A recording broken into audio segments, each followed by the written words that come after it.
Ferrari has always had one simple advantage over every other brand in the world, and it's not horsepower or technology, it's emotion. Every time a new Ferrari arrives, the conversation never really starts with specs or numbers, it starts with how it makes people feel. Now, we're looking at the 2026 Ferrari Amalfi Spider, the open-top evolution of Ferrari's newest Grand Tourer. And at first glance, it feels like another reminder that Ferrari still understands design at a level most brands can't match. The proportions, the stance, the way it sits with the roof down, everything is clearly engineered to turn heads. But the real question goes beyond first impressions. Is this actually the most beautiful Ferrari ever built? Or is it simply the most carefully calculated one they've ever designed? The Amalfi Spider is not a completely new direction for Ferrari, but rather an evolution of what came before it. It builds on the Roma Spider, refining the design, reshaping the proportions, and repositioning itself as Ferrari's entry-level open-top Grand Tourer. Underneath, it still follows Ferrari's familiar front mid-engine layout with rear-wheel drive, a formula designed to balance long-distance comfort with the traditional character expected from the brand. But what Ferrari is really doing here is very intentional. This is not a car built to chase extreme performance figures or track dominance. Instead, it's designed to be the most livable Ferrari Spider ever created. A car that can handle everyday driving without effort, feel relaxed on long highway stretches, and still deliver that emotional V8 character the moment the road opens up and the driver asks for more. This is where opinions on the Amalfi Spider start to divide. The design follows Ferrari's latest language, with cleaner surfacing, a more sculpted front end, and a soft top roof that completely transforms the car's character depending on whether it's up or down. With the roof in place, it almost reads like a coupe, smooth and cohesive from every angle. But once it drops, the entire personality shifts. The long hood, the tight cabin position, and the balanced proportions come together in a way that feels deeply classic Ferrari, almost like a modern interpretation of their most iconic open-top designs. Ferrari also leans heavily into emotion here, introducing colors inspired by coastal Italian scenery, including tones that reflect the warmth and depth of the Amalfi coastline at sunset. It reinforces the idea that this is not just a machine, but something closer to a lifestyle statement. But that's exactly where the debate begins. Some will see this as a refined evolution of Ferrari design, a more mature and elegant direction. Others will argue that it feels safer, less aggressive, and not as visually daring as some of Ferrari's more dramatic past creations. Under the hood, nothing about the Amalfi Spider feels diluted or softened in a way that takes away its identity.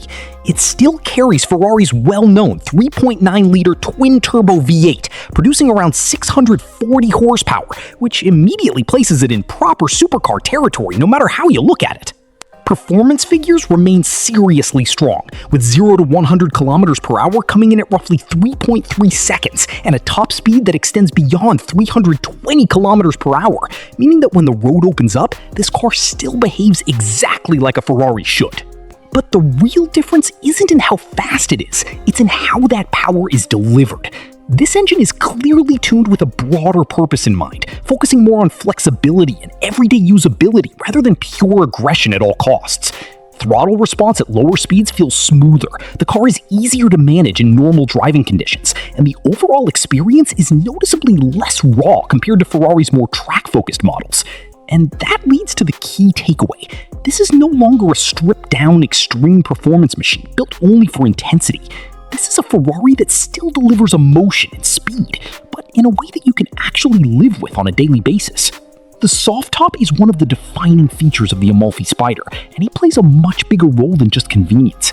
It opens in around 13.5 seconds and can be operated at low speeds, which makes the transition from coupe to open-air driving feel completely natural rather than dramatic or disruptive. But the real transformation happens once the roof is down. The entire character of the car shifts instantly. The V8 sound becomes more present and more layered. The sense of speed feels more... At that moment, the car stops feeling like a machine you're operating and starts feeling like something you're inside of, where sound, air, and motion all blend together.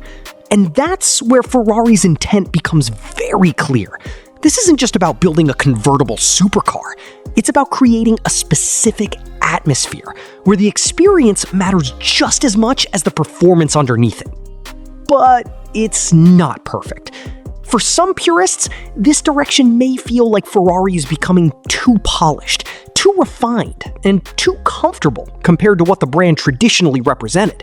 The emotional edge that once defined Ferrari's most extreme models feels slightly softened here, replaced with a stronger focus on usability and lifestyle appeal. The steering remains precise, but it doesn't carry the same aggressive, raw feedback that enthusiasts might expect from a car wearing the Ferrari badge. The ride quality is undeniably smooth and composed, but that comfort comes at the cost of some of the sharpness and intensity that used to define the driving experience. Even the design, while objectively beautiful, may not deliver the same immediate shock factor that earlier Ferrari Spiders were known for, where first impressions felt more dramatic and less restrained. And that leads to a bigger question that goes beyond this single model. When Ferrari continues to prioritize luxury, comfort, and everyday usability at this level, does it risk slowly diluting the very identity that made its cars so iconic in the first place? So is the 2026 Ferrari Amalfi Spider the most beautiful Ferrari ever built? Visually, it makes one of the strongest cases Ferrari has ever presented, with proportions, surfacing, and overall presence that feel carefully engineered to stand out even in a segment full of exotic competition. Performance-wise, it still delivers exactly what you expect from Ferrari. The V8 remains powerful, the acceleration is genuinely supercar level, and the driving capability is more than enough for both spirited roads and long-distance cruising. But emotionally, this car represents something more subtle and arguably more important. It marks a shift from extreme, raw character toward a more refined and accessible kind of experience. And whether that shift feels like a step forward or a step away depends entirely on what you personally want from a Ferrari. Because at its core, this is no longer just a discussion about speed or specifications. It's about how Ferrari chooses to make you feel when you're not chasing the limit, but simply enjoying the drive itself. So the question is no longer whether this is a good Ferrari, because it clearly is. The real question is whether this is the direction Ferrari should be heading in as it continues to evolve its lineup. Drop your thoughts in the comments.